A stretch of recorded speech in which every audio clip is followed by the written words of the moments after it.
الفترة الأخيرة لقينا سؤال كده بتسأله المذيعات الفنانات اللي ما اتجوزوش وسنهم كبر شوية، عملت تجميد بويضات؟ والرد في الغالب بيكون أيوة طبعا. إيه موضوع تجميد البويضات ده؟ وهل ممكن أي حد يعمله؟ تجميد البويضات بكل بساطة عبارة عن استخراج البويضات خارج الجسم المبيض خلال سن الخصوبة وتجميدها والحفاظ عليها عشان بعد كده يمكن استخدامها في حالات الحمل. ده ستات كتير بتعمله أما يقربوا من سن الياس عشان بيكونوا خايفين لا يتأخروا في إنهم يلاقوا شريك حياتهم، فيبقى إجراء احتياطي للمستقبل. ده غير ان المتزوجات ممكن يلجأوا ده لاسباب صحيه كتير، زي مثلا يكون في مشكله في المبيض هتاثر عليه فمش بيطلع بيضات، او ان يكون لا قدر الله في سرطان في منطقه الحوض هتضطر تاخد علاج كيماوي او تتعرض للاشعاع فتاثر على الخصوبه. ازاي العمليه دي بتتم؟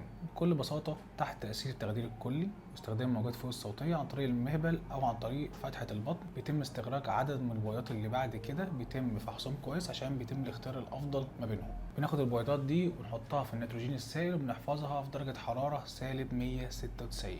بكده يكون حصل تجميد البويضات اللي ممكن تفضل سنين وسنين على الوضع ده. في وقت الرغبه في الحمل البويضات بتتحط في سائل دافي بتدوب بتكون جاهزه للحقن المجهري. عمليه تجميد البويضات بتتم بسهوله، في الغالب مش بيكون ليها اثار جانبيه، بس يفضل انها تتعمل في سن صغير. طبعا تاكيد انها تتم بحرفيه وانها يتم الحفاظ عليها بامان وتكون كل الشروط مطابقه للشرع وللعرف.